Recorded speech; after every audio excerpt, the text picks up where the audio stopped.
Bonjour à toutes et à tous et bienvenue à ce webinaire Mettre en place un fonds de participation des habitants ou FPH. C'est un webinaire que nous avons souhaité organiser, nous, au RESCRA Normandie. Nous sommes une association qui est centre de ressources santé, vulnérabilité et politique de la ville en Normandie. Nous avons trois missions: développer et partager les connaissances, contribuer à la mise en réseau des acteurs et fournir appui et conseils et soutenir leur montée en compétences par des formations, par des ateliers. Et alors pourquoi nous avons souhaité organiser un webinaire sur ce sujet? Parce que on le voit bien que dans un contexte de renouvellement des contrats de ville, il y a un souhait d'élargir les modalités de participation des habitants à la politique de la ville, ce qui revient souvent dans les échanges avec les acteurs qui nous parlent aussi de leur projet de lancer des fonds de participation des habitants, mais qui voilà, manquent parfois d'informations précises sur l'objectif, sur les modalités de mise en place, de financement, de constitution.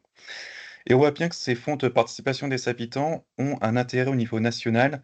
Son déploiement dans les quartiers prioritaires est encouragé par une circulaire du 1er juillet 2024. Et à ce titre, l'Agence nationale de la cohésion des territoires a produit des documents pour faciliter sa mise en place par les acteurs de terrain. Et donc, c'est l'occasion aussi de vous en parler. Donc, au programme de ce webinaire, nous aurons le pôle engagement du programme Lien social et image des quartiers de l'Agence nationale de la cohésion des territoires qui interviendra en la personne d'Eléa Boucherac, responsable de pôle, et de Nadia Yamaren, chargée de projet, qui nous présenteront le cadre d'un FPH, quelles sont les obligations, quels sont les objectifs, et puis aussi quels sont les différents documents que l'ANCT a pu produire pour avoir des règlements intérieurs ou d'autres types de documents clés en main pour les acteurs de terrain. Et après cette présentation voilà, du cadre global, nous aurons une présentation, un témoignage plutôt, d'un FPH-PA, Fonds de participation des habitants et des petites associations, de Caen-la-Mer. Un fonds de participation qui existe depuis plusieurs années. Et donc, pour cela, nous aurons, Grégory Audier, directeur de l'association S3A qui, anime et pilote ce fonds. Loïc Lecanu, délégué du préfet sur les quartiers prioritaires de Caen et chef ou bien membre de ce jury, du FPHPA, qui témoigneront de comment c'est mis en place, comment vit, comment évolue ce fonds de participation. Et tout de suite, je passe la parole à Eléa Boucherac et Nadia Yamaren de la NCT. Je vais Bonjour à toutes et ouais. Vous m'entendez? C'est bon, Gauthier? Oui, très bien. OK, parfait. Bonjour à toutes et tous. Bonjour à toutes et tous, pardon. On avec ma collègue Nadia Yamaren, nous venons, donc, de l'Agence nationale de la cohésion des territoires. On est à la direction générale déléguée à la politique de la ville. Au enfin, la direction générale est composée de plusieurs programmes, donc le programme emploi, le programme cadre de vie, le programme lien social et image des quartiers auquel nous appartenons, et 2 missions, la vie associative et la grande équipe, qui sont plutôt des missions transversales, et nous sommes thématiques au programme lien social et image des quartiers, et on est le pôle engagement, et le pôle engagement pilote, des dispositifs, activités, séjours, mobilité que vous connaissez à travers Quartier d'été. J'entendais parler de Quartier d'été, d'ailleurs, au début de la réunion. Donc Quartier d'été Explore l'Europe, un partenariat avec la SNCF, et aussi sur les questions, de participation des habitants. C'est vrai que c'est un autre traitement où sur le sujet, mobilité jeunesse, on est sur de la gestion, en tout cas pilotage de dispositifs, alors que sur la participation des habitants, ce sera effectivement du pilotage, mais plus, faire évoluer le cadre et accompagner les services de l'État dans la mise en œuvre de la partition des habitants, et comment est-ce qu'on adapte le cadre aussi aux réalités locales. Donc, aujourd'hui, on va vous présenter donc le fonds de participation des habitants, qui est un levier de la participation, l'un des leviers de la participation. Et pour ce faire, on a une petite présentation. Gauthier, je vous laisse, merci. Donc sur la première slide, on va parler d'abord heu, du cadre et des textes réglementaires, merci. Donc on a la circulaire, en fait, on a fait évoluer très récemment le cadre, puisque c'était la circulaire du 1er avril qui datait, en fait, qui était toujours en place et donc on a fait le choix parce qu'on a fait une petite étude, interne sur 50 FPH et on s'est rendu compte que les pratiques étaient, totalement différentes de ce qui était dit dans la circulaire du 1er avril 2000, à savoir que les services de l'État dans la circulaire d'avril 2000 n'ont pas leur place et avec la circulaire 2024, on a souhaité réintroduire officiellement les services de l'État dans la gestion du FPH, notamment dans le choix des projets. Et donc ça vient actualiser le cadre pour faciliter la mise en œuvre, du fonds et de cadrer davantage, sur le volet organisationnel et donc ça comprend plusieurs outils qu'on vous présentera plus tard parce qu'au-delà de la circulaire, on a effectivement plusieurs outils. Et donc voilà, c'est la principale évolution, ça a été de remettre, aussi au centre du FPH l'État qui cofinance et de tenir compte de plusieurs évolutions structurelles. Je pense notamment à l'arrivée des délégués du préfet qui est quand même déterminante dans le cadre de la politique de la ville. Donc voici pour les textes réglementaires. Donc concernant les projets financés, ce sont des projets ponctuels, ou égal ou inférieurs, pardon, à 2 000 € et justifiant un mode de financement souple et rapide. C'est-à-dire qu'au-dessus de 2 000 € on tombe dans une action contrat de ville. On a fait une moyenne, puisque c'est vrai que c'est pas tous les départements qui ont les mêmes, enveloppes de crédit. Donc cette moyenne, elle est à 2 000 € et au-dessus de 2 000 € on considère que ce n'est plus une action qui peut faire partie, du fonds de participation des habitants. Et donc, les initiatives soutenues peuvent être des fêtes de quartier, des sorties familiales, manifestations sportives, culturelles, promotion de la santé, etc. Et aussi de la GUP. Ce que ça signifie, c'est plutôt que toute initiative habitante peut être portée et est la bienvenue. En fait, c'est pour ça que le spectre est assez large. Et le FPH donc, ne peut pas être utilisé comme un moyen de financement des conseils citoyens ou d'autres instances participatives. Ce serait un dévoiement du dispositif. Ce n'est pas une subvention de fonctionnement. Et donc, ça doit financer, c'est vraiment l'esprit du fonds, des projets portés par les habitants. Et donc, le FPH s'adresse à l'ensemble des habitants d'un quartier, d'un immeuble, d'une rue, d'un îlot. À vous de juger. Évidemment, ça doit faire partie de la géographie prioritaire. C'est financé par les crédits de la politique de la ville. C'est cofinancé, pardon. Mieux de le dire comme ça. À vous de déterminer ce qui est le plus pertinent au niveau de l'échelle. Ensuite, merci. Donc, le FPH, il doit promouvoir les capacités individuelles et collectives des habitants à s'organiser, à monter des projets. On a publié, nous, un état des lieux de la participation des habitants, qu'on pourra vous mettre dans le chat d'ailleurs, 2014-2023, qui formulait plusieurs préconisations pour créer des dynamiques ou justement entretenir des dynamiques participatives. Et le FPH, c'est un bon outil parce que ça valorise et ça reconnaît aussi par les financements ou aussi par des temps de valorisation que vous pouvez mettre en place les projets des habitants.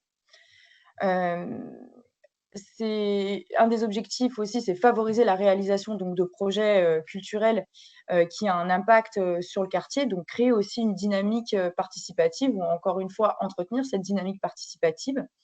Et puis aussi favoriser l'émergence de projets par la mutualisation de compétences, donc des collectifs d'habitants qui se rapprocheraient d'associations pour pouvoir justement monter leurs projets ou en juger la pertinence.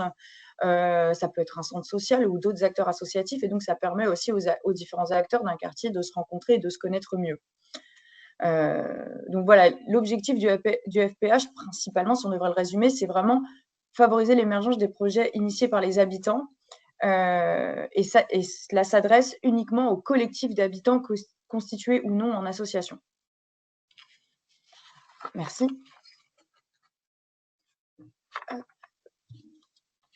Autre slide, ouais, on peut passer celle-ci sur la mise en œuvre du FPH.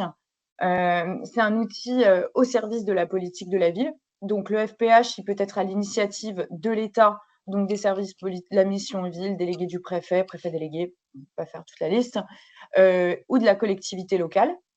D'ailleurs, la collectivité locale ou une association peut être la structure porteuse du FPH. Il est cofinancé, donc c'est l'État qui abonde au titre des crédits, pardon pour le barbarisme Bob 147, mais au titre des crédits de la politique de la ville. Les autres partenaires du contrat de ville peuvent être aussi financeurs du fonds de participation à la ville, la CAF, les bailleurs sociaux, c'est effectivement possible. Donc, quelle articulation avec les contrats de ville? Ça, c'est une question qui est revenue souvent. Nous, on avait fait un webinaire avec le Grand Est, oui, avec le centre de ressources. Et justement, c'était une des questions qui revenait pas mal sur l'articulation avec les contrats de ville. La circulaire du 7 novembre 2024 dit que les contrats de ville doivent prévoir un volet participation des habitants et ce volet doit être annexé au contrat de ville. Une fois qu'on a dit ça, comment est-ce qu'on positionne le FPH? C'est plus un outil de la participation. Donc vous avez effectivement plusieurs collectifs d'habitants qui participent. Je pense au conseil citoyen, ça peut être des tables de quartier ou autres. Le FPH, il vient comme un levier, comme un outil de la participation qui peut être inscrit justement dans ce volet annexé au contrat de ville. Ensuite, l'évaluation du dispositif. Il est possible de définir vos objectifs du fonds de participation dans le cadre d'une charte de fonctionnement qui a été annexée à la circulaire. Et donc, voir à l'issue de, je sais pas, du premier FPH ou d'autres FPH, ou si c'est pas le premier, à l'issue du FPH que vous avez mis en place, si effectivement vous arrivez. Ah, il n'y a plus de son.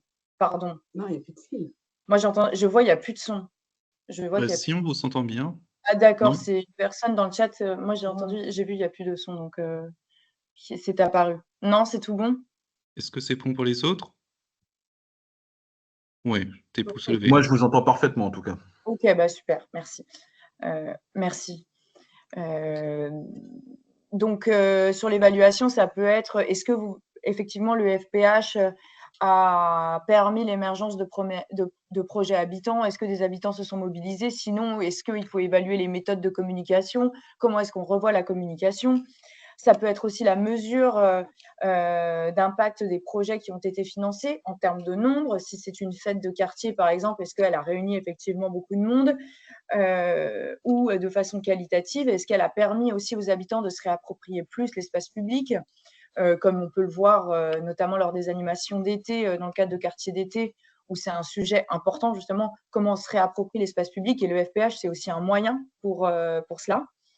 Et une évaluation de la gouvernance, est-ce que les habitants sont effectivement bien représentés au sein des différents comités, je pense comité d'attribution des projets et comité de gouvernance. Ce qui nous fait passer au troisième point, la gouvernance du fonds de participation des habitants. Donc, on a tout d'abord un comité d'attribution.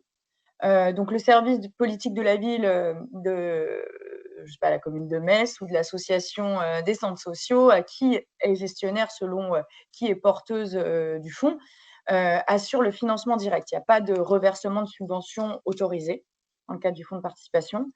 Et tous les projets déposés par les habitants dans le cadre du FPH sont soumis à l'appréciation de ce comité d'attribution, qui est composé des cofinanceurs, des habitants, donc des collectifs d'habitants que vous aurez choisis, ou en tout cas qui de façon collective, donc avec les cofinanceurs, et puis les acteurs du quartier. Et puis, le comité d'attribution a la possibilité de convier des personnes qualifiées pour s'exprimer sur la pertinence des projets à financer. Ensuite, le comité de pilotage.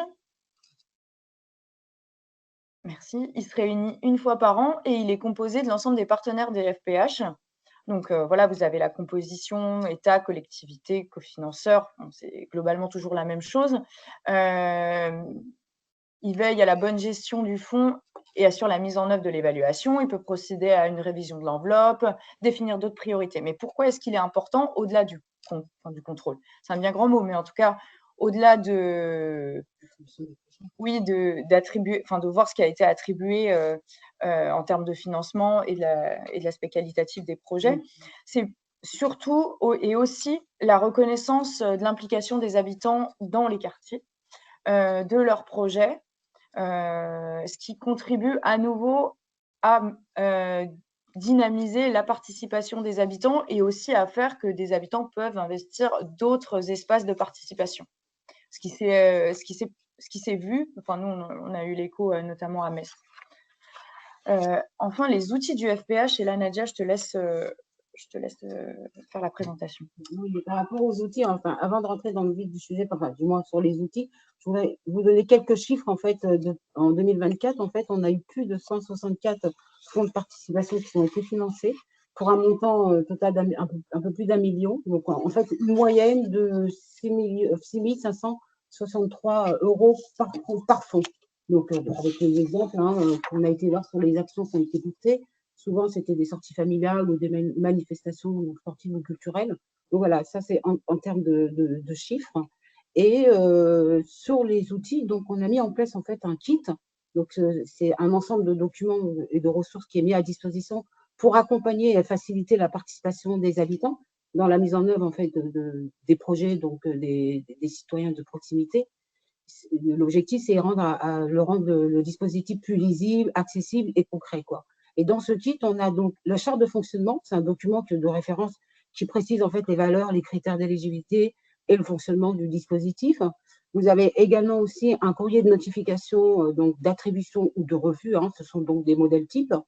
Vous avez aussi une fiche projet spécifique du FPH et puis aussi donc la composition en fait des membres de comité d'attribution. Donc c'est un kit vraiment spécifique que pour le fonds de participation.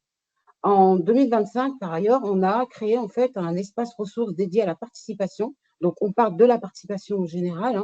C'est un outil pour faciliter et soutenir et développer les initiatives de participation sur vos territoires. Donc, dans cet espace, il est intégré via la plateforme de la grande équipe donc de la NCT. Donc, je ne sais pas si vous connaissez cette plateforme, mais voilà, vous pouvez y accéder en tapant plateforme de la grande équipe et vous pourrez vous y inscrire. Donc, cet espace a été créé donc en 2025 et dedans, donc, on a un accueil qui présente la participation des habitants en général. On a des actualités, comme le quartier 2030.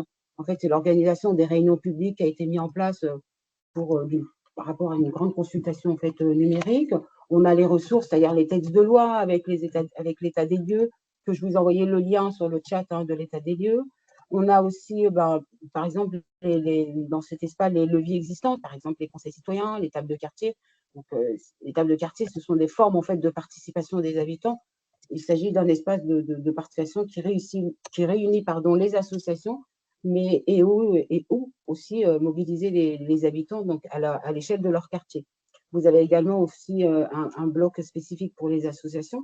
Donc à la NCT, on est partenaire de plusieurs grandes associations qui œuvrent à l'échelle nationale dans le cadre de la participation des habitants et ils assurent notamment un soutien financier. Et vous avez également encore dans cet espace donc un bloc sur les formations, en l'occurrence les formations en fait avec les centres de ressources. On a aussi les formations ERU, donc qui font de la formation en direction des conseils citoyens, mais aussi sur la participation en général, quoi. Donc voilà, c'est l'espace ressources qui est dédié spécifiquement sur la participation, qui est bien sur la plateforme de la grande équipe. Et vous avez également donc ce kit spécifique du FPH avec tous les documents que je vous ai énumérés qui va vous permettre de pouvoir faciliter et pouvoir préparer le projet du fonds de participation avec les habitants. Et peut-être juste sur la fiche projet, dire que c'est le porteur de projet qui souhaite être lauréat du fonds de participation des habitants n'a pas à remplir un dossier dauphin. Et ça, c'est l'utilité de la fiche projet. C'est que le porteur de projet… Effectivement, il peut ne pas faire la demande via la plateforme Son Espace en fait dauphin. À partir de cette fiche projet, donc il peut proposer son projet à partir de cette fiche-là et puis de la transmettre sans déposer la demande sur la plateforme dauphin. Voilà, c'est dauphin. C'est ça. Non, c'est dauphin. Merci. Donc, pour conclure, dans le cadre justement, Nadia vous parlait de la consultation qu'on a menée. C'est une consultation qui s'est faite dans le cadre justement du renouvellement des contrats de ville en 2024, où il a été demandé à la NCT par le ministre de mener une consultation numérique qui s'appelle 2030, vos quartiers 2030, vos projets pour les quartiers. Donc, on a eu plus de 6000 réponses. Et à une des parties, on avait les atouts, défis et projets pour les quartiers, et une autre partie de ce questionnaire était consacrée à la participation des habitants. Et là, c'était uniquement les habitants qui vivaient en QPV qui répondaient à cette question. Et à l'une des questions de pourquoi vous ne participez pas aux réunions qui concernent votre quartier, à 65% des répondants, la réponse était parce que je ne connais pas. Donc on se rend compte qu'il y a un vrai enjeu de communication sur comment est-ce qu'on fait connaître nos différents outils et leviers qui en fait existent. Et puis ça, j'en ai parlé un peu lors de toute ma présentation, c'est valoriser l'engagement des habitants et à travers ces dispositifs, comment on entretient les dynamiques participatives et on arrive aussi à faire en sorte que les habitants qui s'impliquent investissent d'autres espaces de participation, conseils citoyens, etc. C'est d'autres formes de participation. Donc merci pour votre attention oui, si vous avez des questions, on y répondra. Merci beaucoup pour votre présentation à deux voix. En effet, s'il y a des questions-réponses, c'est le moment. Peut-être en attendant éventuelles questions, sur le lien par rapport à la grande équipe, je crois que le deuxième lien n'amène pas sur le groupe, mais sur la plateforme de manière générale. Est-ce que ça met un lien qui, Oui, mais c'est normal que on peut vous mettre le lien, mais là, c'était plutôt pour que les personnes s'inscrivent. Ok. Si elles ne l'étaient pas. Mais on va vous mettre aussi le lien. De toute façon, même si on vous met le lien de l'espace ressources, ils vous demanderont quand même, si vous n'êtes pas inscrit, ils vous demanderont de vous inscrire. Mais on va vous envoyer le lien quand même de l'espace ressources. Oui. Le fonds de participation. C'est bien. On intégrera dans le mail, on enverra le support. Ok, je vous mets dans le chat. Hein. Je vais rechercher le lien seulement. Merci.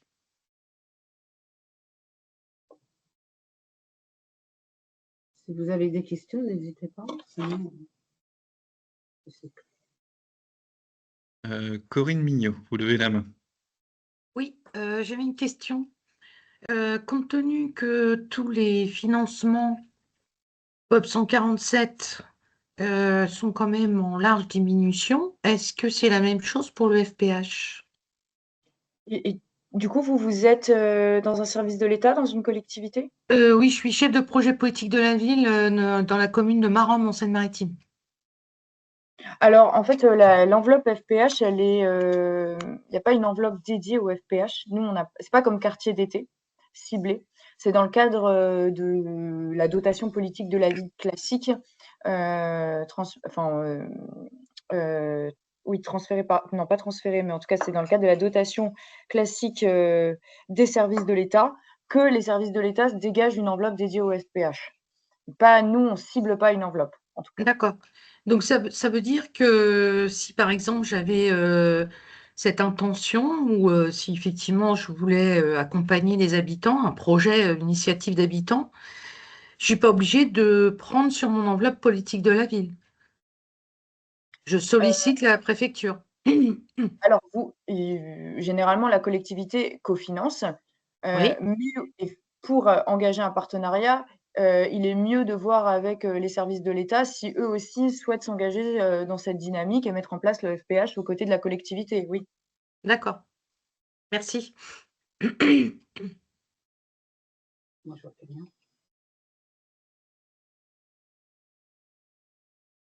Y a-t-il d'autres questions?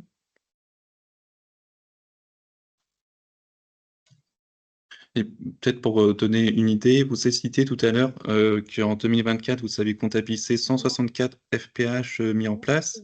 Est-ce que c'est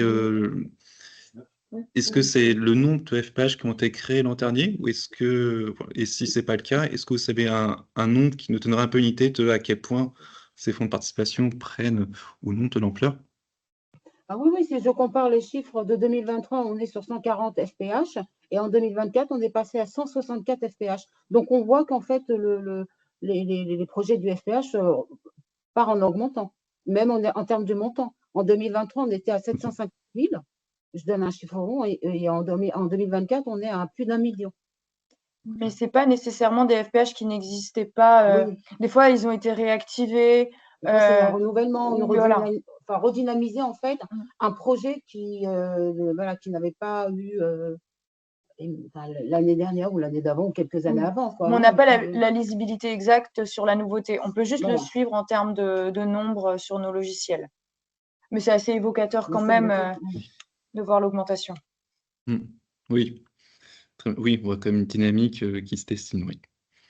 C'est-à-dire que l'augmentation, on le voit, mais on ne voit pas, si, comme tu dis, s'il y a des nouveaux. On sait qu'il y a des nouveaux, mais aussi on sait qu'il y a des renouvellements. D'accord. Très bien. Est-ce que sur cette première intervention, il y a d'autres derniers souhaits de questions, témoignages ou autres? Hop, on va partage aussi. S'il n'y a pas d'autres souhaits, et dans ce cas, je remercie encore Eléa Poucherac et Natia Yamaren pour votre présentation. Merci beaucoup. Je vous invite à rester, bien entendu. Et puis, je vous propose en ce cas de passer sur la deuxième partie de ce webinaire. Après cette présentation de ce que l'ANCT... j'entends un écho. Je crois que... Hop, je me permets, hop. Voilà, c'est mieux. Je ne sais pas, Loïc, je me suis permis. Mais donc voilà. Excusez-moi, je me recentre. Nous sommes passés à cette deuxième partie du webinaire.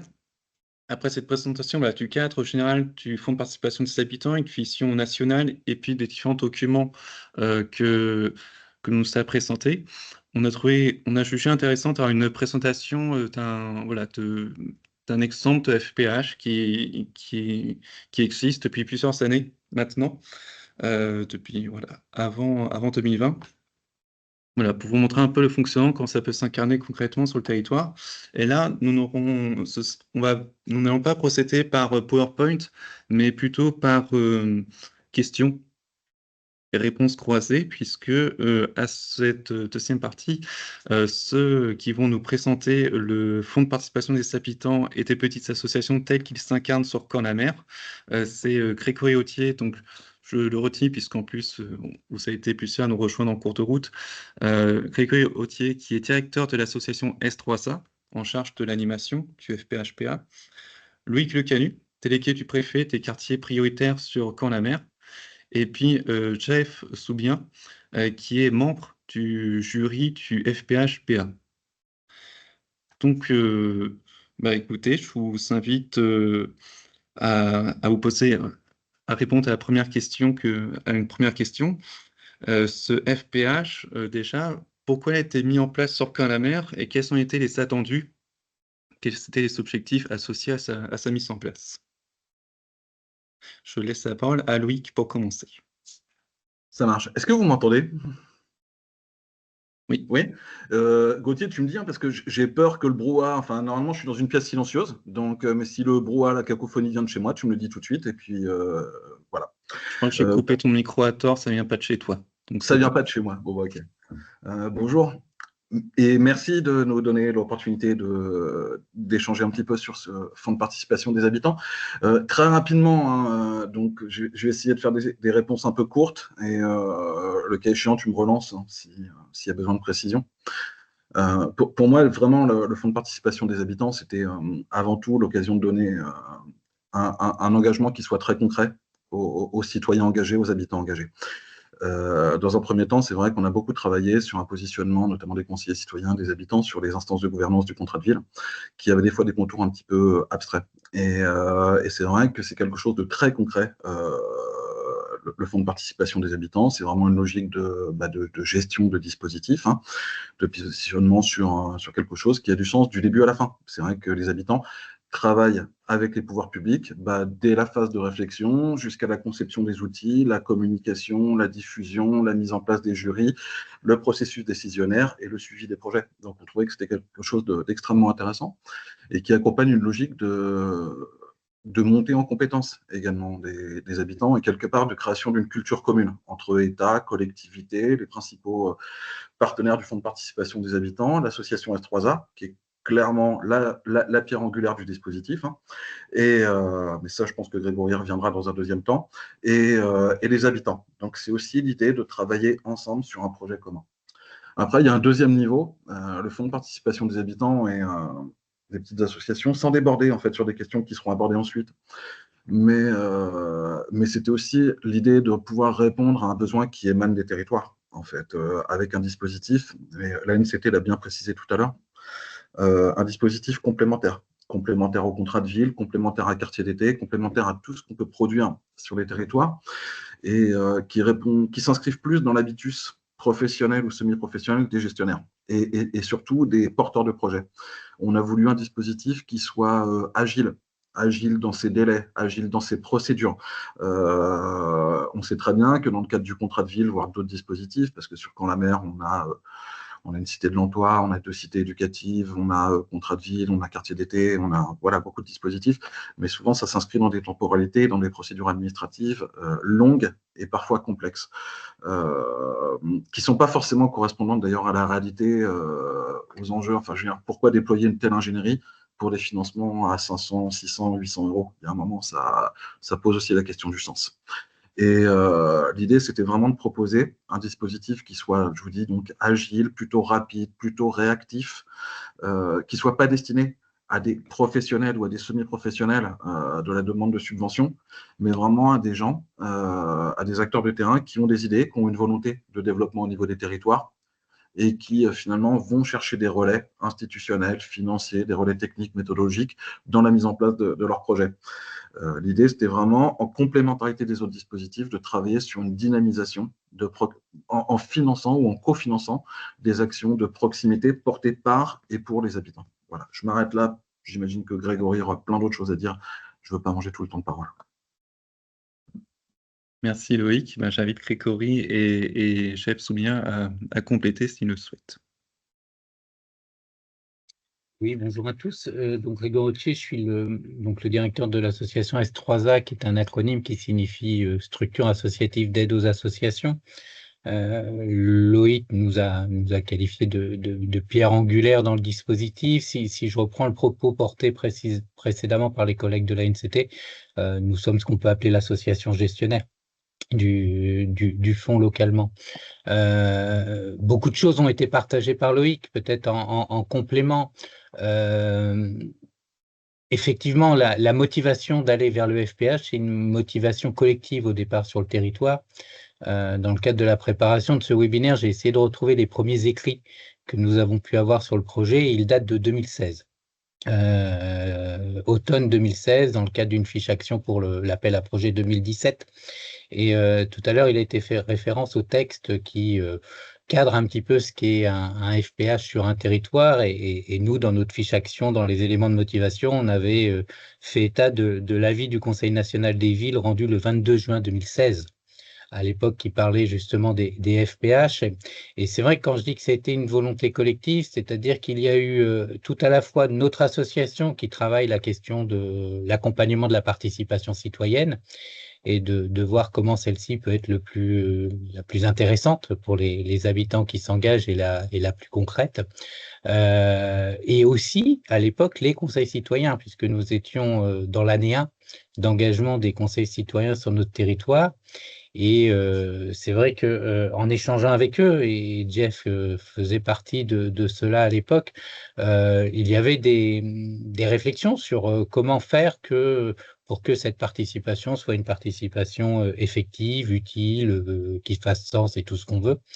Et donc, à la fois l'envie et les premières réflexions des conseillers citoyens, l'avis du CNCV, plus le fait que localement, et elle est cachée aujourd'hui, mais elle peut faire partie des intervenantes, les villes à travers notamment la ville de Caen, la ville d'Hérouville-Saint-Clair à l'époque et la ville de Colombelles, et la ville de Caen participe à cette visio et pourra prendre la parole. Ça nous a amené à dès le début partir en équipe, c'est-à-dire que localement, on ne peut pas dire qu'une partie a eu une idée pour les autres, c'est chacune des parties a eu envie en même temps. Et je me rappelle de l'automne 2017 l'automne 2016 jusqu'au printemps 2017, on a fait un certain nombre de réunions de réflexion, après avoir fait un brainstorming de un FPH, c'est quoi? Parce que nous, localement, il n'y avait rien, hein. Donc, il a fallu aussi savoir ce que ça voulait dire un peu concrètement. Donc, on a été, je dirais, sondé sur Internet ce qui se passait ailleurs. Ça nous a énormément inspiré. Les écrits aussi, je crois que c'était le CGET, pas la NCT à l'époque, nous ont nourris. Et de là, avec les représentants de l'État, avec les représentants des collectivités, avec les conseils citoyens et nous-mêmes, ben, on a un peu phosphoré sur la façon dont on pouvait créer cela ensemble, avec un objectif raisonnable et atteignable assez rapidement, hein, puisque dans la première demande, vous voyez, on se disait, on avait mis une phase 1 qui était la phase lancement de la démarche qui durait 6 mois. Et après, sur 15 mois, on se proposait d'accompagner entre 10 et 12 projets localement pour un montant moyen estimé de 600 € à l'époque. Vous voyez, les premiers écrits, c'est le gap dans lequel on s'était inscrit.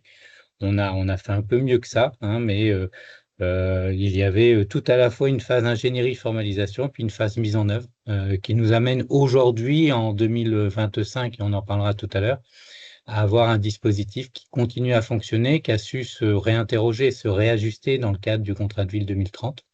Et on en parlera tout à l'heure tous ensemble, mais voilà un petit peu les premières raisons. Et, alors après, je ne sais pas s'il reste grand-chose à dire pour Jeff, mais du coup, la prochaine fois, il faudra qu'il parle en premier, parce qu'on a déjà dit beaucoup de choses là, mais vas-y si tu le souhaites, si tu nous entends, puisque tu es caché. Ah, il ne bouge pas. Ou Stéphanie, qui était, si je me rappelle bien, aussi présente dès le début. Là, si, Jeff, voilà. Ah oui, non, excuse-moi. Bonjour à tous, excusez-moi. Moi, je suis dans le train en plus. Alors, je reviens de Cherbourg. Donc, voilà. Non, mais je crois que Loïc Le Prénom et Paul Dégory, vous avez tout dit. Donc, pour l'instant, je n'ai pas grand-chose à rajouter. J'ai cru comprendre qu'il n'y avait pas grand-chose à ajouter. Votre micro fonctionnait à moitié. Je vous invite à parler plus près peut-être la prochaine fois, enfin, pour la prochaine question. Mais, je crois, Gauthier, avoir entendu que M. Soubien est dans le train et qu'il n'a pas forcément une connexion qui est extraordinaire, en fait, en termes de qualité. Ok, d'accord. Je ne sais pas si c'était à Cherbourg, mais c'est un train pour Cherbourg, si j'ai compris. Oui, c'est ce que j'ai cru comprendre. Ok. Très bien. Bah écoutez, dans ce cas, je vous propose de passer à la deuxième question. Et puis, bah, si la mairie de Caen voilà, souhaite intervenir, il n'y a pas de souci. La deuxième question porte plus sur... je vais laisser la parole juste avant à Eléa Poucherac, si elle souhaite intervenir. Bah non, pardon, j'ai coupé quelqu'un? Non, je vais pas couper une personne si... Ah, la présentation n'était pas terminée? Ah non, non. Ah pardon, parce que moi j'étais partie pour mes questions. Je les pose après. Non, c'est bon, pardon, désolée. C'est vrai qu'il faut, en effet, s'il y a voilà, tes questions-réponses, ce sera plutôt sur la fin de ce temps de questions, enfin, dans ce premier temps de questions-réponses. C'est beaucoup de temps de questions-réponses qui s'interposent. Donc la deuxième question portait plus sur l'animation concrètement du fonds de participation des habitants. Donc on s'avait présenté un peu l'historique, ça date depuis, sans discussion, depuis l'automne, depuis 2016. Donc voilà, c'est un fonds de participation qui a presque 8 ans maintenant, mine de rien, puisqu'il était effectif, si je me souviens bien, en 2017. Donc voilà, la deuxième question porte sur l'animation. Comment concrètement s'anime ce fonds de participation des habitants? Quel est le jury de sélection? Vous l'avez évoqué, le contexte a aussi évolué en termes de participation. Donc voilà, est-ce que vous pouvez nous en dire un peu plus? Et là, on va interchanger l'ordre. Donc je laisse la parole à S3A et à Chef Soubien, si vous souhaitez nous détailler ceci. Est-ce que ta connexion est meilleure, Jeff? C'est pas hyper confort le train, mais bon. Ou alors je prends. Moi, je vais prendre et puis tu complètes s'il y a besoin. La présentation faite au début du webinaire est assez conforme à notre modalité d'organisation, c'est-à-dire comité d'attribution, comité de pilotage.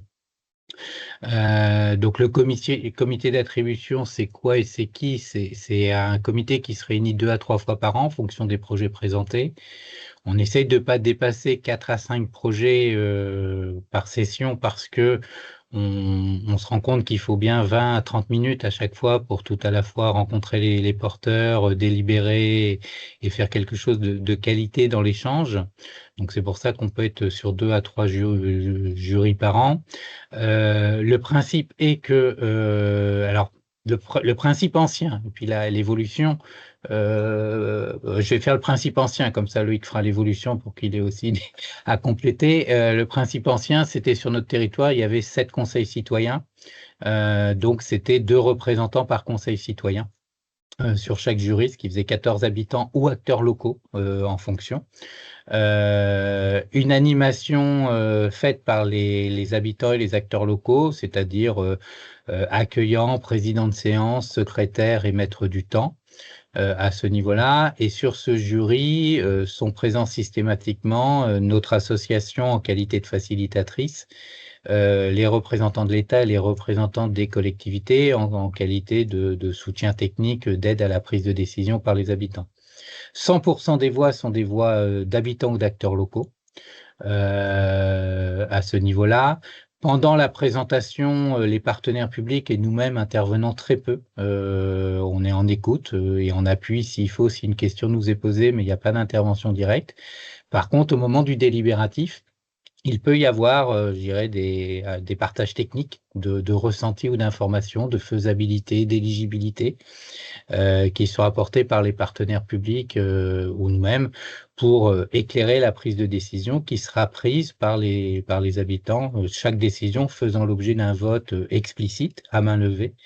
Le principe étant que quand un projet vient d'un quartier issu du quartier d'un conseil citoyen, celui-ci ne vote pas sur ce projet-là, puisqu'il est plutôt accompagnateur du projet et soutien, puisque généralement les porteurs de projets, quand tout se passe bien, ont été rencontrés en amont par le conseil citoyen qui les a préparés, un peu coachés quelque part, mis à l'aise, et donc c'est plutôt des alliés dans le processus. Et c'est pour ça que sur les projets présentés sur leur quartier, ces mêmes conseils citoyens n'interviennent pas de manière délibérative, mais de manière consultative. Et après, il y a cette instance comité de pilotage annuel qui réunit tous les acteurs précités, avec à la fois l'idée de faire le bilan, mais aussi l'idée de réinterroger le règlement intérieur du FPH-PA. Alors chez nous, on parle de FPH-PA, un fonds de participation des habitants et des petites associations. Le qualificatif petite association, alors notamment dans le nouveau règlement intérieur, c'est toute association agissant dans les QPV ayant moins d'un équivalent temps plein salarié est éligible au dépôt d'une demande faisant état d'une participation citoyenne active.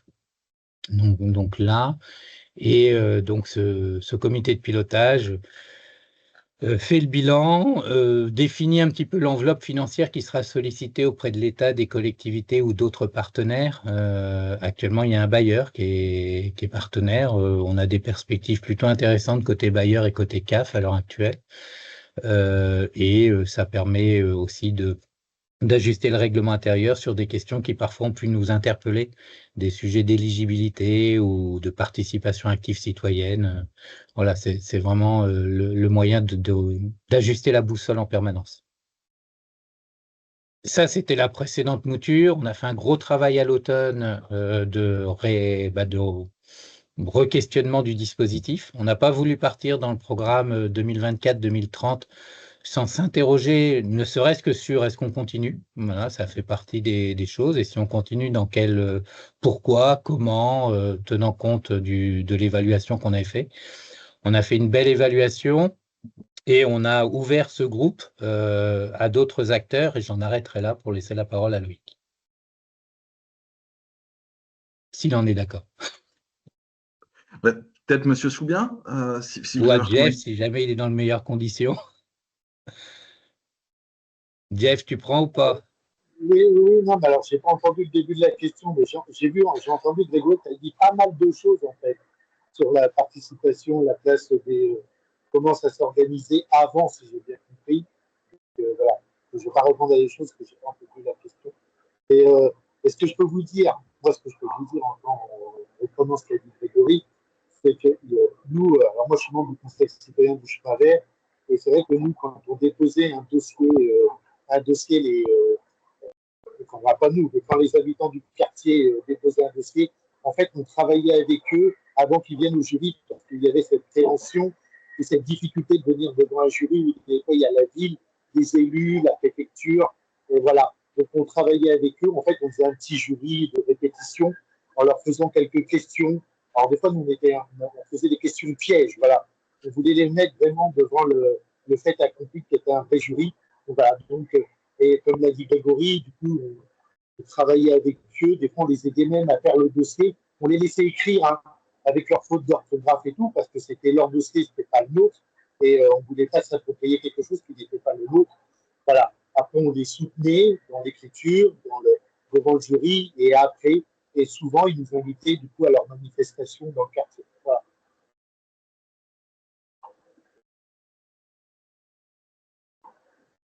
Voilà, je n'ai pas entendu le restant, Grégory. Je suis désolé, je ne suis pas en bonne condition. Moi. Non, mais ton intervention a super bien complété. Merci. Loïc, maintenant sur l'évolution, sur la façon dont ça se passe, puisqu'on a déjà eu un premier jury il y a quelques jours maintenant.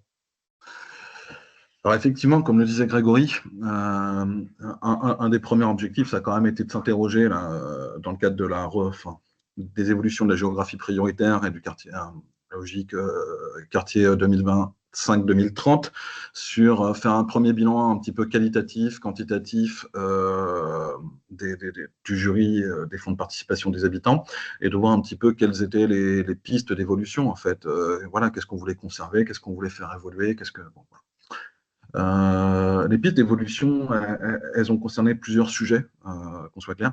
En termes de jury, l'idée était vraiment de s'inscrire dans les dynamiques de participation citoyenne qui prévalent sur le territoire. Voilà, ça, je pense que c'était quelque chose de très important. On a une volonté sur Camp-la-Mer d'avoir un schéma de participation citoyenne qui soit de plus en plus élargi. Voilà, donc on pourra en discuter un petit peu, mais ces modalités ont eu un impact, et c'est vrai qu'on est sur une logique où on a un certain nombre de citoyens, de conseillers citoyens qui ont maintenu leur engagement dans le cadre du fonds de participation des habitants, et un renouvellement des instances également, avec parfois de nouveaux citoyens qu'on ne connaissait pas. On observe une tendance à la fois à la féminisation et un effort de notre part en termes de rajeunissement, en essayant de travailler notamment avec des publics très jeunes adultes ou mineurs, ce qui n'est pas forcément le plus évident, et ce qui nous questionne aussi en termes de... C'est des sujets tout bêtes et logistiques, hein, mais quels horaires de disponibilité par rapport à leurs études, par rapport à leur rythme de vie, etc., etc.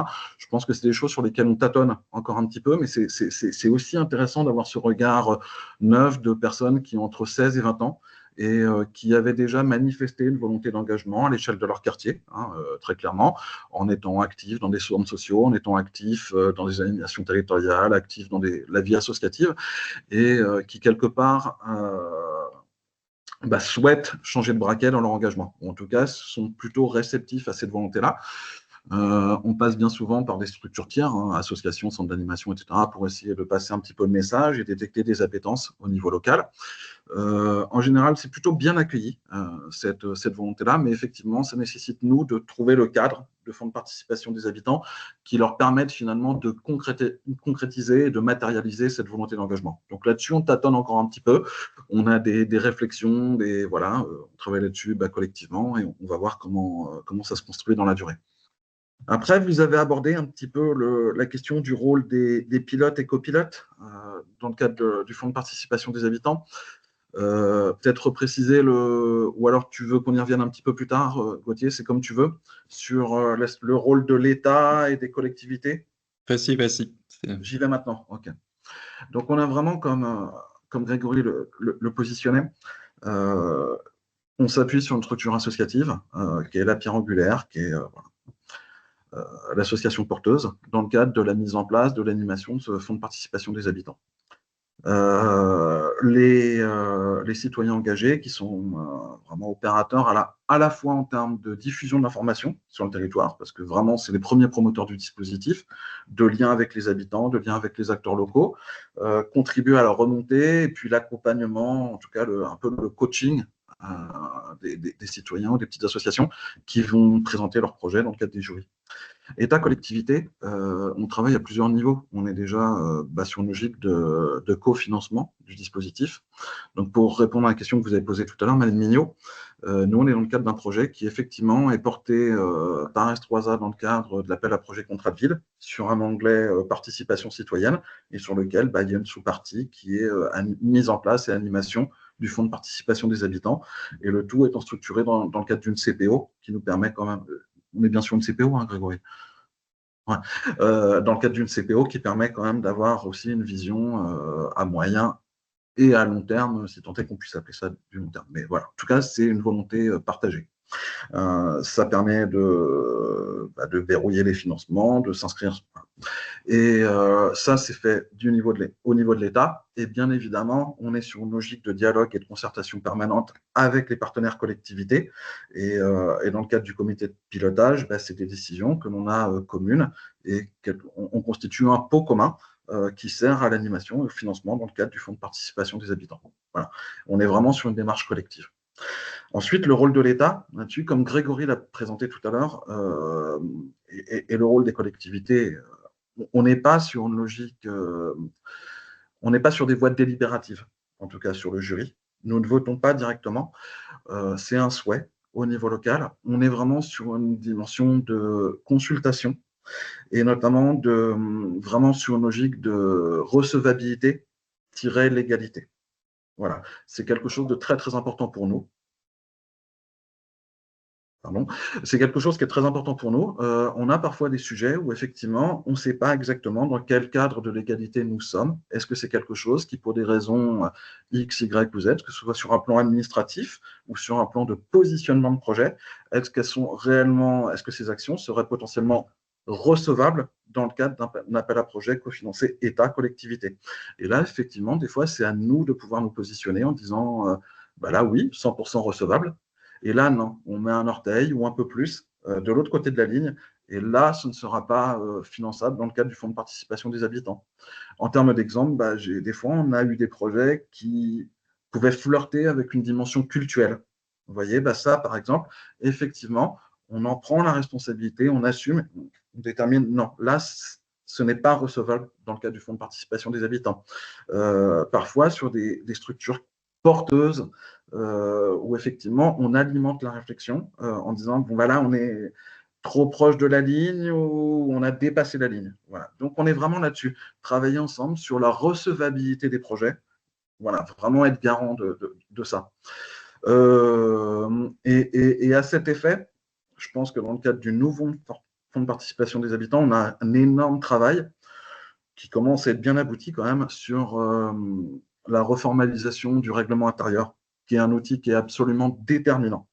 Et ce règlement intérieur, il est coproduit entre les membres du jury, donc des citoyens engagés, l'association S3A, les collectivités et les services d'État, avec essayer de déterminer, et je pense que c'est un enjeu extrêmement important dans le cadre du fonds de participation des habitants 25-30, de travailler vraiment sur le cadre d'éligibilité dans un premier temps. Et je distingue deux notions qui sont d'un côté l'éligibilité, est-ce que ceci est recevable dans le cadre du fonds de participation des habitants, et de l'appréciation, vous voyez, et vraiment d'essayer de donner une ligne de répartition qui soit très claire entre les deux. Ceci est recevable en termes de taille, en termes de nature de projet, en termes de type de porteur, en termes de finances, en termes de valeur, et ensuite vraiment de blinder ce cadre d'éligibilité de manière à pouvoir présenter dans le cadre des jurys, fonds de participation des habitants, des projets qui soient donc à tout point recevables et qu'on ne travaille uniquement sur un axe d'appréciation. Voilà. Peut-être que Madame Nels, vous avez des compléments pour la collectivité, non? Oui, oui, quelques compléments peut-être. En fait, c'est vrai que on a beaucoup travaillé récemment sur la question du règlement intérieur, qu'on a fait évoluer. Je trouve que c'était intéressant parce que justement, on avait l'expérience de quelques années déjà. Et donc, on l'a fait évoluer en tenant compte justement des manques repérés aussi jusqu'alors, même si on voit bien qu'il y a d'autres questions qui continuent à se poser, mais je pense que dans les différents sites où les FPH fonctionnent, on doit avoir le même type de questions sur l'articulation avec d'autres d'autres dispositifs, d'autres formes d'engagement, d'autres projets partagés. Et je trouve que régulièrement, on est amené à se reposer la question du sens, du pourquoi on mobilise un tel fonds de participation sur le territoire, quel est le sens de la démarche. Ça nous aide aussi à avancer parce que finalement, on peut avoir des projets qui parfois ne sont pas vraiment portés par des habitants ou sont davantage accompagnés institutionnellement, sans forcément que la part habitante ressorte vraiment. Et on a besoin de plusieurs critères plusieurs regards en fait croisés pour apprécier les choses. Et je trouve que tout à l'heure, le fait de pouvoir évoquer très clairement dans l'intervention notamment de Jeff Soubien le jury en tant que tel, comment il se passe, l'échange entre les habitants qui présentent le projet et puis l'ensemble des membres du jury est intéressant parce qu'en fait, on voit aussi la part réelle d'investissement des participants. En fait, c'est une des manières pour nous d'apprécier aussi ce qui relève de la proposition en tant que telle des habitants. Pour être clair, parfois, on peut avoir des projets qui arrivent jusqu'à nous, qui sont des projets très portés par ailleurs et pas forcément investis par les habitants, en fait, qui sont dans la boucle, mais pas forcément en propre les porteurs. Et la lisière est jamais simple, en fait. La frontière est jamais simple, et donc à chaque fois, on a des échanges qui sont pas non plus évidents. Et puis, d'où notre travail actuel pour essayer d'être de plus en plus clair en amont pour éviter aussi que des porteurs de projets arrivent et présentent un projet, investissent beaucoup sur cette présentation et qu'au final, ce ne soit finalement pas dans les clous et que tout cet investissement retombe à zéro. Je ne sais pas si je suis à peu près claire, mais en fait, on est confronté à ces questions-là dans les propositions qui arrivent jusqu'au jury. Et voilà, donc c'était un aspect important quand même pour la démarche à prendre en compte, le fait que même le règlement intérieur, il est très précis. Il y a également un cadre, une grille d'appréciation qui a été conçue de manière complémentaire par rapport au règlement intérieur qui a été conçu. Et l'idée, c'est d'être le plus précis possible. Et malgré tout, on a vraiment besoin des échanges tous ensemble pour à chaque fois pouvoir avoir le plus d'éclairage possible pour que la décision soit prise, quoi. Oui, c'est un dispositif vivant, en fait. C'est-à-dire qu'à chaque fois qu'on identifie des questions, on pense apporter des réponses, et ces réponses nous ouvrent sur une nouvelle série de questions. Et en fait, c'est aussi ça qui est passionnant, quoi. Il y a des sujets qu'on n'avait pas forcément pu anticiper, notamment, comme vous l'avez évoqué, les projets qui sont hyper portés parfois par des structures tiers. Est-ce qu'on est vraiment sur des projets qui émanent réellement des habitants ou d'associations? Enfin voilà, comment on se positionne. Et puis là, les projets d'APE, d'associations de parents d'élèves, qui sont une nouvelle donne en fait avec laquelle on doit conjuguer. Et effectivement, on voit bien, et on a essayé de travailler là-dessus dans le cadre du règlement intérieur, mais je pense qu'il y a encore, on a encore des perspectives, quoi.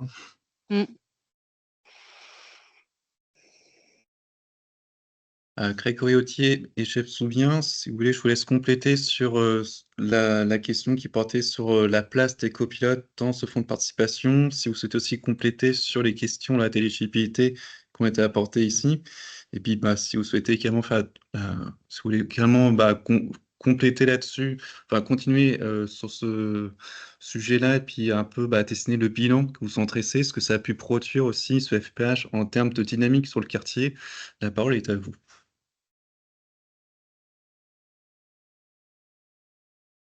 Jeff, je te laisse commencer si tu veux, sinon je prends. Non, vas-y, je vais compléter après, parce que là, je ne vais pas avoir beaucoup de réseaux, mais je vais compléter. Okay. À nouveau, beaucoup de choses ont été dites. Moi, ce que j'aime bien dans ce que j'entends là, c'est le côté, c'est vivant. Et c'est vrai que c'est intéressant. Enfin, on a beau poser un cadre, Ce cadre, il évolue quasiment à chaque jury, on se rend compte que le cadre est pas parfait, quoi, et qu'il va falloir qu'on l'ajuste. Et c'est super intéressant parce que ça veut dire qu'il y a des échanges qui sont toujours différents. C'est vrai que peut-être aussi dans les nouveautés, quand je dis les raisonnements sont toujours différents, on a essayé quand même, là, dans le cadre du nouveau FPH, c'est d'avoir une grille de lecture des projets, qui est une ressource utilisée par les habitants, pour faire en sorte que la décision puisse quand même être un petit peu objectivée et pas juste émotionnelle sur l'instant d'une super présentation par des jeunes, par exemple, qui fait qu'à un moment, ça l'emporte sur la gestion des émotions par rapport à des choses sur lesquelles on va regarder un petit peu moins. Donc, c'est un des outils qu'on utilise désormais en plus pour apprécier avec un peu plus d'objectivité les projets. Moi, ce que j'ai envie de partager là sur le côté vivant, c'est et du coup notre présence quand même, État, collectivité, associations ressources et citoyens sur cette visio en a un peu l'illustration, c'est que nous on travaille beaucoup sur une notion de participation citoyenne, et dans cette participation, comme tous, on utilise l'échelle de la participation et on essaye de voir à quel niveau on peut se situer en fonction des projets, des actions qu'on réalise. Euh, j'ai vraiment le sentiment que sur ce FPH localement, on est bien dans de la coélaboration et de la co-construction, quoi. Et que chacune des parties prenantes est indispensable pour que ce projet fonctionne. Parce qu'au départ, des fois, il peut y avoir soit la puissance publique qui prend le pas sur la présence citoyenne, et puis du coup, la présence citoyenne qui s'étiole, soit une sorte de laisser-faire à la présence citoyenne, et puis du coup, les partenaires publics qui viennent plus parce qu'ils se disent, de toute façon, voilà, on leur a donné un petit gadget là, avec 8 à 10 000 euros à répartir et débrouillez-vous avec. Et c'est pas du tout le cas. Je dirais, on a une sorte de point d'équilibre permanent sur le rôle et la place de chacun, et ce qui fait que chaque jury est un moment sympathique, quoi, qui nous prend 3 à 4 heures quasiment. C'est un peu long, ça dérape un petit peu, mais je pense qu'on en retire toujours des anecdotes sur ce qu'on a vu, sur ce qu'on a entendu, et ça, c'est vraiment faire de la participation, quoi. Enfin, c'est le ressenti qu'on en a. Peut-être que les résultats ne sont pas extraordinaires, peut-être faudrait toujours s'interroger là-dessus, mais mine de rien, en moins de 10 ans, il y a plus de 60 projets qui ont été soutenus. C'est des belles marques de confiance qui sont données aux porteurs sur nos territoires pour qu'ils agissent. Là où peut-être que je mettrais encore une petite frustration personnellement, et ça a été dit tout à l'heure, c'est comment à un moment les porteurs peuvent passer du stade de porteur à acteur du dispositif dans la durée. Pour le moment, là, on n'a pas trop réussi quand même à renforcer la participation citoyenne dans nos quartiers, au-delà du fait d'avoir soutenu des projets portés, quoi, et mis en œuvre. Là-dessus, on a un travail à faire pour que on fidélise certains, non pas seulement par le fait qu'ils reviennent une année ou deux après pour solliciter le dispositif, mais bien pour le fait que ça devienne des gens engagés sur leur territoire un peu différemment et au-delà du projet qu'ils ont mis en œuvre pour eux-mêmes, quoi. Pour eux-mêmes et les habitants autour, quoi. Mais on sait que là-dessus, on a un petit boulot à faire. Qu'on a commencé à faire, par exemple, sur l'évaluation. Sur l'évaluation, on n'a pas fait ça qu'entre nous avec les conseillers citoyens et les partenaires publics, c'est-à-dire qu'on a travaillé une forme de cooptation d'un certain nombre de personnes rencontrées pendant les quelques années, notamment bénéficiaires du FPH, pour réfléchir avec eux le nouveau règlement intérieur, tenant compte de leur expérience, qui est une expérience de bénéficiaire, quoi. Et ça a été intéressant. Et là, on en a fidélisé 2 ou 3, je crois, pour la suite. Donc voilà. Après, si on reste sur des objectifs raisonnables, on peut se dire que ça avance pas à pas, quoi. Enfin voilà, on a quand même quelques personnes en plus qui sont là actuellement et qui ont été des personnes qui ont accepté à un moment de prendre une autre place dans le schéma collectif, quoi. Merci pour ce bilan. Je vous invite à l'avant-dernière question que que nous avons vues ensemble. L'avant-dernière question porte sur les complémentarités. Vous l'avez dit, le FPH-PA, c'est une démarche parmi d'autres. Ça ne résume pas la participation citoyenne sur Con-la-Mer. Ça a été rappelé aussi par la NCT. Voilà, c'est un outil. C'est un outil. Quelle complémentarité voyez-vous entre le FPH et les autres dispositifs de la politique de la ville? Et puis plus largement, comment ça s'intègre aussi dans cette façon d'appréhender la participation citoyenne sur Con-la-Mer, notamment depuis les contrats 2030? Et là, je vais laisser Loïc Canu commencer. Si tu veux. Ensuite, la parole à S3. J'ai commencé à en parler un petit peu tout à l'heure, mais vraiment en essayant d'apporter un éclairage, complémentarité des dispositifs, même si le terme n'est pas forcément bon. Mais on sait très bien que le contrat de ville, c'est une grosse machine, c'est du Dauphin, donc la plateforme de dépôt de dossier.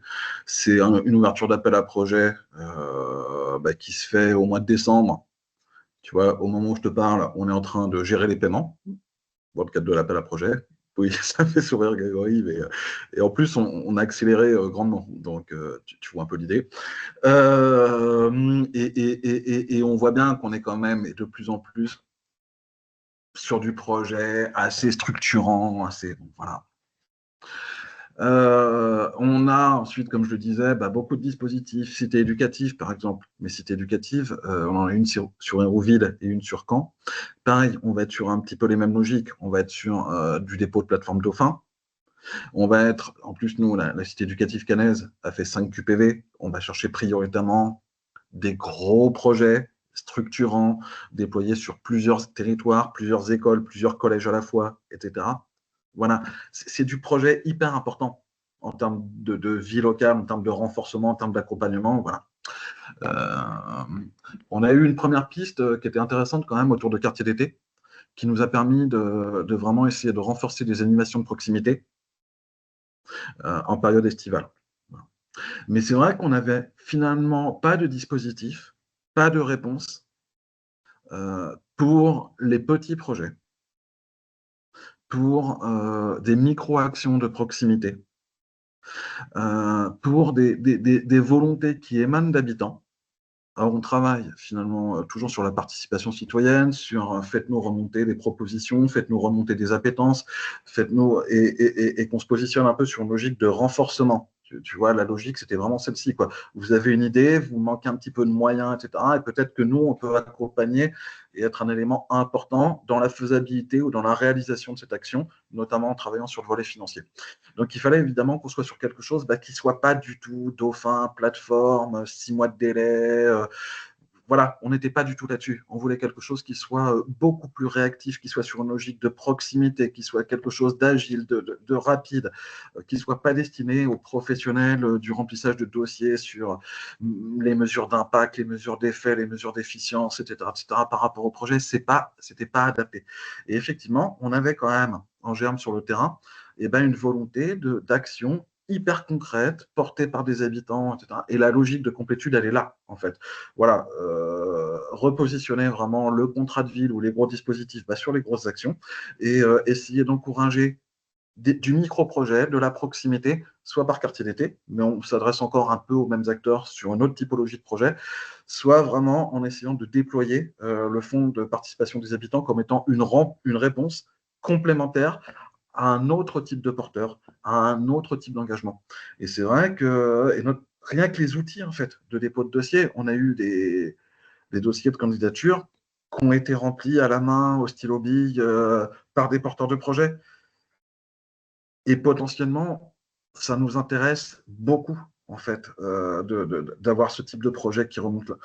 Vous voyez, c'est aussi vraiment des initiatives de proximité, des choses imparfaites, des actions portées aussi par des jeunes. On a eu des ados, là, de la Pierre-Rosée, par exemple, qu'on n'aurait jamais vu différemment, qu'on n'aurait jamais rencontré dans nos instances, qui avaient une envie de porter quelque chose, mais dans le cadre du contrat de ville, on ne les aurait pas croisés, en tout cas en tant que porteurs de projet, encore moins dans la cité de l'emploi, encore moins dans la cité éducative.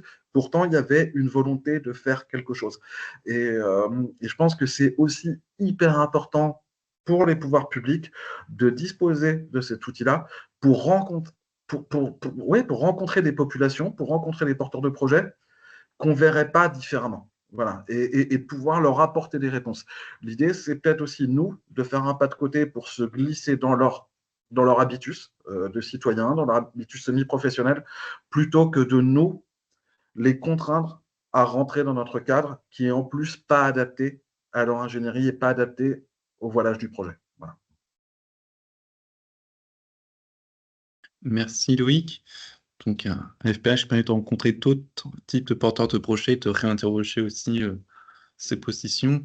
Chef Soubien, sa connexion a sauté, mais je lui ai envoyé un mail, donc il reprendra peut-être le train en marche. Je laisse la parole à Grégory, s'il souhaite compléter là-dessus, sur les complémentarités du FPH.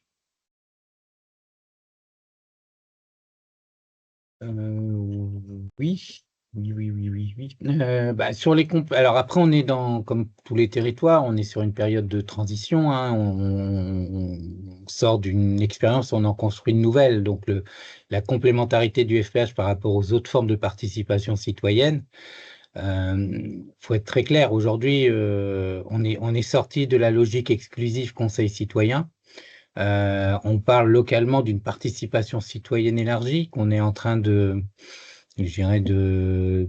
faire grandir. On avance progressivement.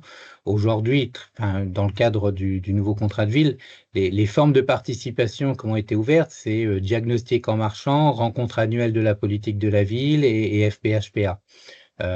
Et en se disant qu'en fonction de chacun des types d'actions, la forme de participation est un peu différente. La forme de participation presque la plus aboutie, c'est peut-être aujourd'hui le FPH, mais parce que les autres dispositifs sont en train d'émerger, on est en train d'essayer de donner envie aux gens sur les territoires de nous rejoindre, et je pense qu'on en a encore pour quelques mois, à réussir à faire adhérer dans moins d'un mois dans les rencontres annuelles de la politique de la ville. On va voir déjà le premier effet d'une nouvelle forme de participation recherchée sur le territoire. Les diagons marchands, là, sont repartis. Donc, on va voir aussi ce que ça donne. Donc, c'est vrai que c'est un petit peu particulier, pour nous en tant qu'accompagnateurs. C'est-à-dire qu'on passe d'une forme qui était peut-être un peu trop structurée, en gros en disant la participation, c'est au travers des conseils citoyens exclusivement et point barre, à quelque chose qui aujourd'hui est beaucoup plus ouvert.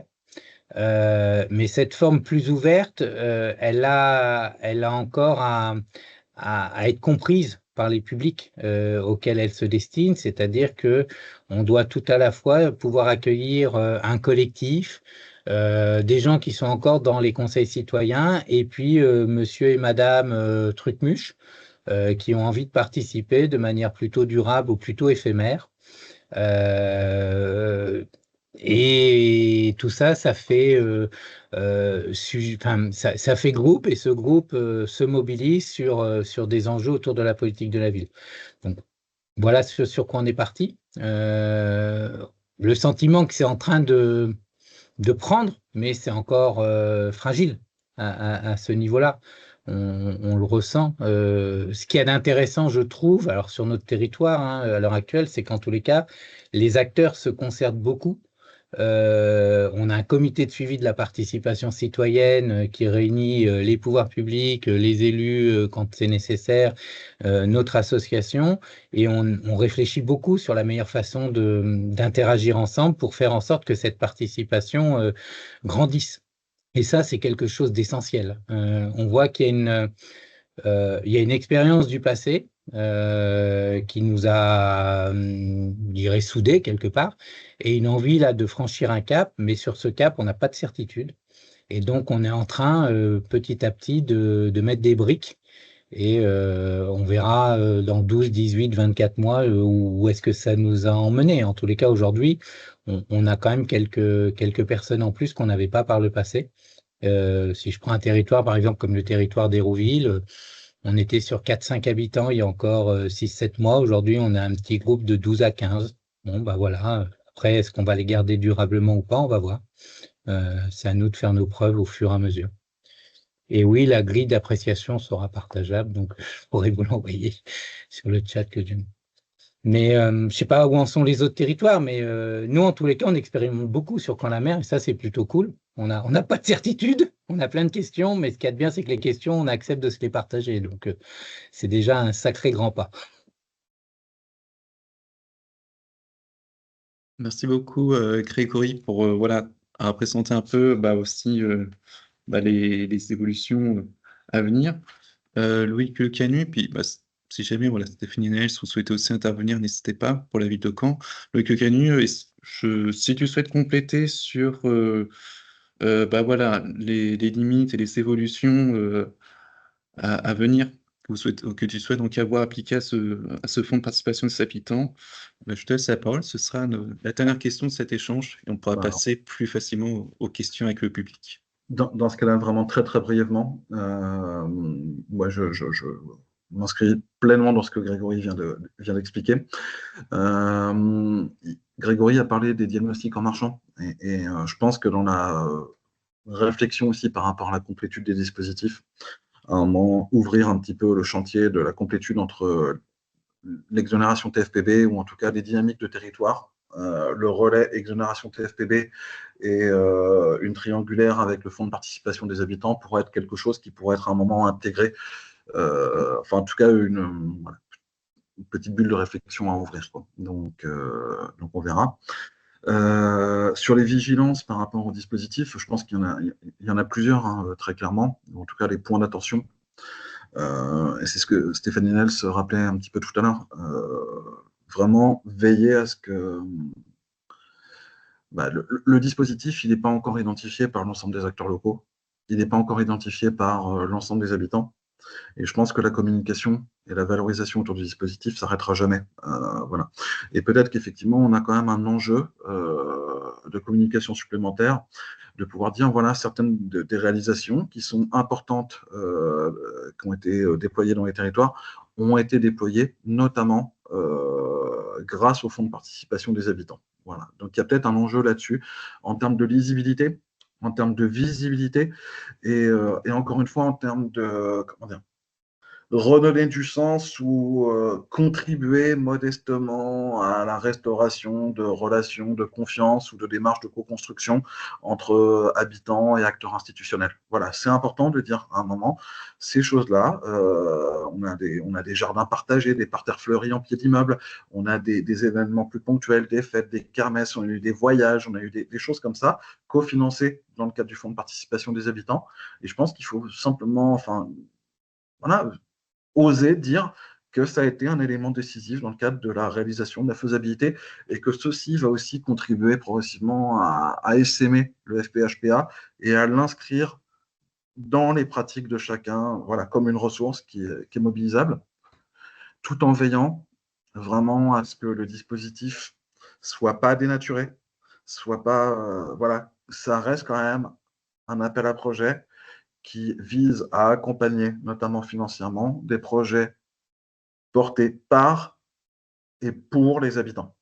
Voilà. Et je pense que c'est un enjeu qui est déterminant. Voilà, on a parfois effectivement des projets qui sont un petit peu border, où on sent qu'on a quelques habitants, mais qui sont très fortement accompagnés par une structure porteuse, très très fortement, et ça pose des fois des questions en termes de positionnement, de recevabilité, de choses comme ça. Voilà, c'est un sujet en tout cas, et veiller à ce qu'il soit de plus en plus approprié par les habitants. Enfin, c'est un enjeu très fort pour les années à venir. Merci beaucoup, Loïc. S'il y a une volonté de mot de la fin, côté S3SA, côté mairie de Caen, vous pouvez, mais choisissez non. Je pense qu'en effet, l'essentiel était dit. Donc, écoutez, voilà, on est un peu en retard, parce qu'on a commencé un peu en retard, mais si vous avez des questions à poser au secteur de Caen-la-Mer, n'hésitez pas, on peut encore se donner quelques minutes. Moi, Gauthier, sans être impoli, je dois vous quitter dans 5 minutes. Ok, le temps de prendre au moins une question de Eléa Poucherac. Oui, merci pour cette présentation. Vraiment, on retrouvait tous les points que nous, on a pu évoquer aussi avec d'autres porteurs du FPH. Et c'est vrai qu'il y a l'aspect de confiance, au-delà des projets portés par les habitants, c'est comment on renoue le lien aussi avec les institutions. Donc, il y a cet aspect-là aussi qui est important et connaître les acteurs de proximité. Moi, j'avais une question qui concerne notamment la communication. Comment est-ce que vous vous y prenez? Ça fait un certain temps aussi que le FPH enfin, là, j'ai vu que ça faisait plus de 10 ans. Non, pardon, c'est ça, un peu moins de 10 ans, pardon. Comment est-ce que vous l'avez fait connaître? Est-ce que le bouche à oreille y a été pour beaucoup? Vous avez parlé aussi d'un outil qui est très, très efficace. En tout cas, là, enfin, sur les quartiers où il est déployé, ou sur le quartier, pardon. Ce que nous, on en pense, c'est qu'il est aussi adapté à la typologie des publics. Et vous, justement, comment est-ce que vous faites pour vous adapter aux différents publics? On a bien compris dans la complétude des dossiers que vous ne faisiez pas très attention à la forme, et ça, on l'entend parfaitement. Donc, et du coup, par conséquent, comment est-ce que vous accompagnez les habitants à la rédaction et à penser les projets? Grégory, vous voulez prendre la main peut-être? Ouais, je veux bien commencer. Sur la communication, alors bon, à chaque campagne, on fait un flyer qui a, on va dire, sa valeur d'impact en tant que tel. Ce qui est important, c'est que à chaque campagne aussi, chacun des acteurs du réseau joue son rôle. C'est-à-dire que tant les villes que l'État au relais. Mais aussi, alors, c'est vrai qu'on verra aussi à l'évolution où sont nos nouveaux contacts, mais précédemment, les conseils citoyens étaient aussi des relais de proximité de grande qualité. Les pôles de vie des quartiers également, les réseaux France Service sont aussi des relais mobilisés, plus les centres sociaux. On a vu au fur et à mesure que les centres sociaux s'appropriaient bien le FPH comme outil pour eux aussi pour accompagner des collectifs, pour faire connaître à des collectifs le fait que ça existe. Et donc, ça a été des relais de proximité importants. Après, ça, c'est notre réseau actuel. Très probablement qu'à chaque fois, plein de gens peuvent potentiellement intéressés, n'ont pas l'information. Et il faut toujours qu'on re-questionne ce réseau, mais c'est en tous les cas la façon de faire actuelle. Sur la question de comment le dossier, forcément, il est très souple. Jusqu'à maintenant, on avait aussi effectivement les conseils citoyens qui jouaient un rôle très important dans l'aide à l'accompagnement à la rédaction. C'était le premier relais de proximité. Après, ce premier relais, il se met en lien aussi avec les pôles de vie des quartiers à Caen et les agents de développement qui jouent un rôle très important également. Les centres sociaux, à travers leurs agents, jouent un rôle aussi très important d'aide à la formalisation. Et le cas échéant, notre association est aussi sollicitée. Donc là, on essaye tous à notre niveau, avec ce que partageait, je crois, Loïc tout à l'heure, le fait et Jeff l'a dit, c'est le fait de être une ressource qui ne se substitue pas à, l'idée même et la façon de vouloir le dire des porteurs. Et c'est pour ça que le côté très imparfait des dossiers nous scie parfaitement. Enfin, on ne cherche pas à faire le plus beau dossier qui soit. De toute façon, beaucoup de choses se jouent dans le jury. Beaucoup de choses se jouent dans le jury. On fait en sorte de travailler l'éligibilité en amont et d'éviter qu'un collectif vienne au jury pour rien. Mais après, c'est le moment d'échange qui fait la valeur presque de la réponse. Et ce qui est intéressant, à ce niveau-là, c'est la rencontre entre les uns et les autres qui fait qu'à ce moment-là, la décision se construit progressivement sur le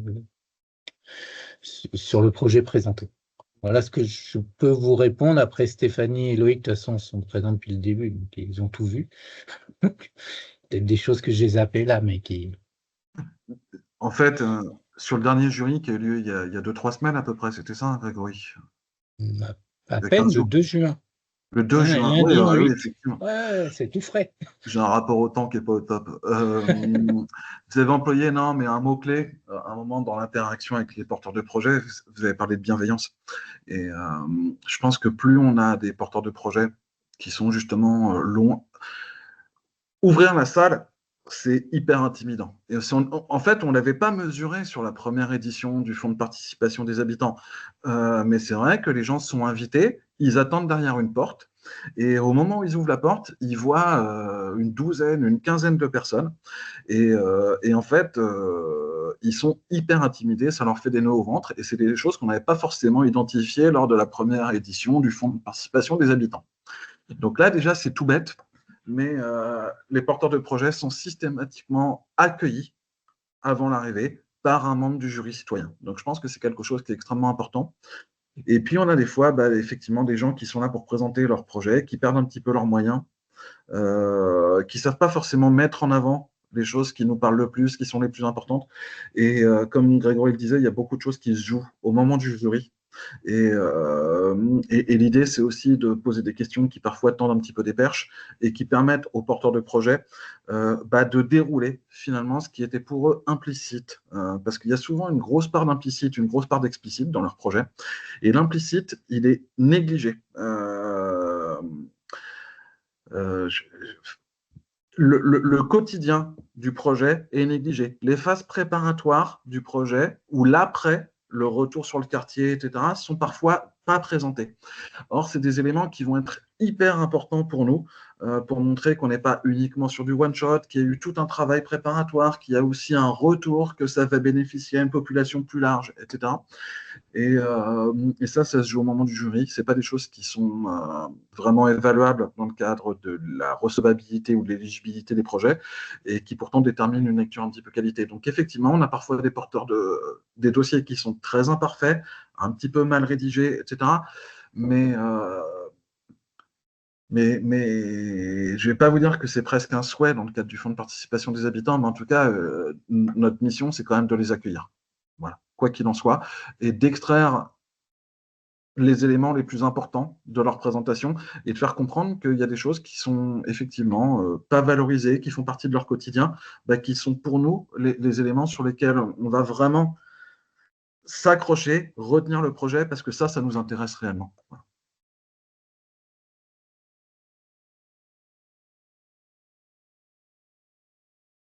Merci pour ces précisions. Est-ce que côté mairie de Caen, il y a un souhait de compléter? Non, je pense que là, on voit bien toutes les complémentarités en fait entre les différentes parties, avec l'association S3A, les habitants impliqués dans le dispositif, dans le projet FPH,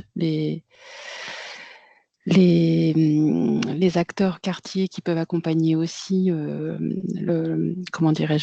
repérage des projets et puis l'écriture ensuite un peu, ou au moins le fait de pouvoir ressortir l'idée, comme le disait tout à l'heure Monsieur Le Canu. Donc là, on voit bien effectivement que tout est complémentaire et à travailler encore parce qu'on est sur une nouvelle version. Donc ça va évoluer aussi dans le temps sans doute. Mais en tout cas, il faut qu'on soit nombreux pour travailler là-dessus, en fait, pour pouvoir faire avancer aussi les choses. Parce qu'on est sur cette nouvelle forme de jury qui doit aussi être consolidée. Il y a du travail d'appropriation de la démarche qui doit continuer à se faire, en fait. Donc on n'a pas fini.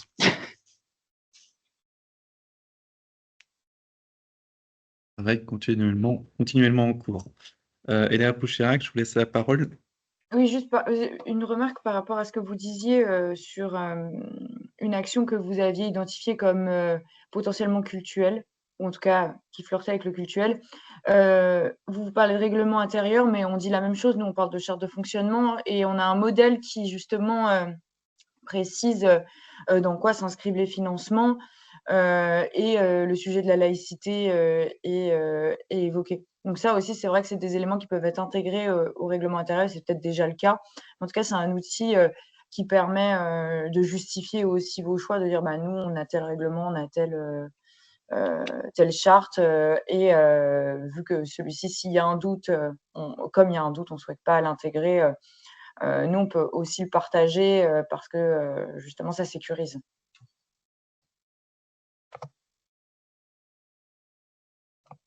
Point de vigilance, c'est important.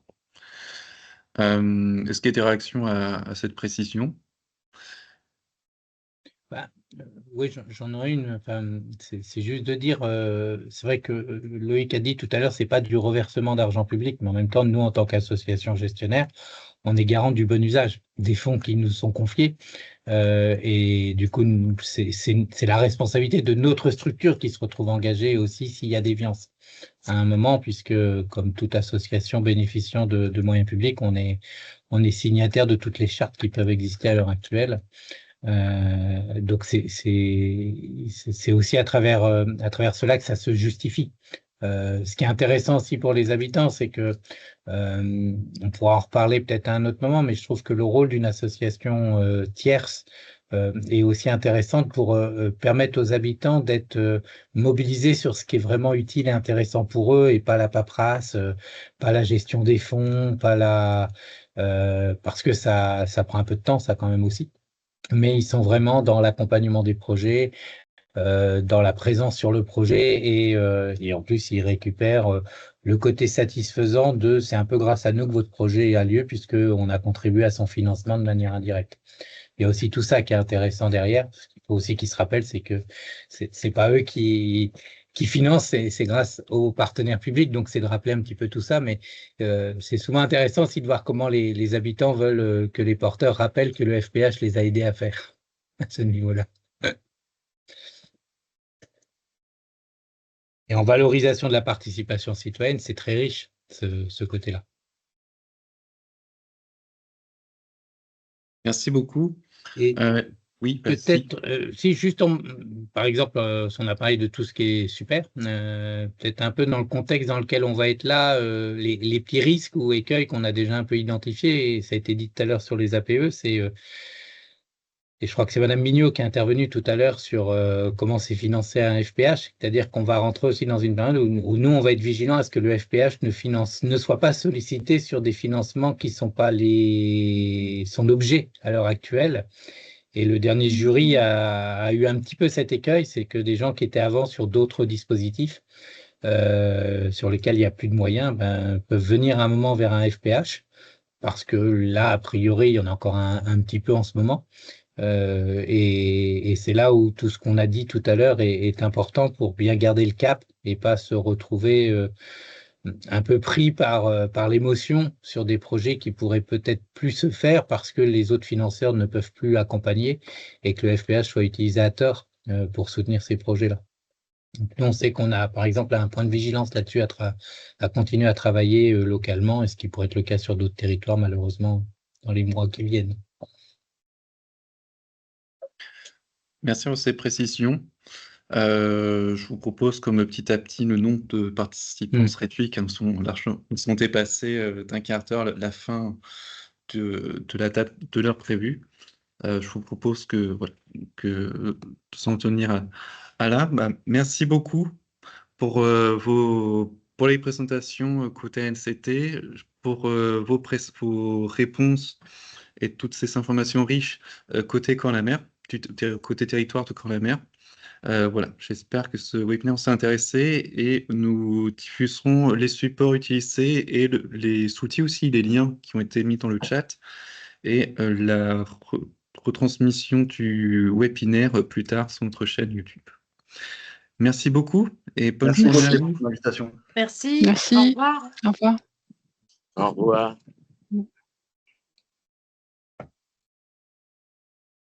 Merci, au revoir. Merci, au revoir.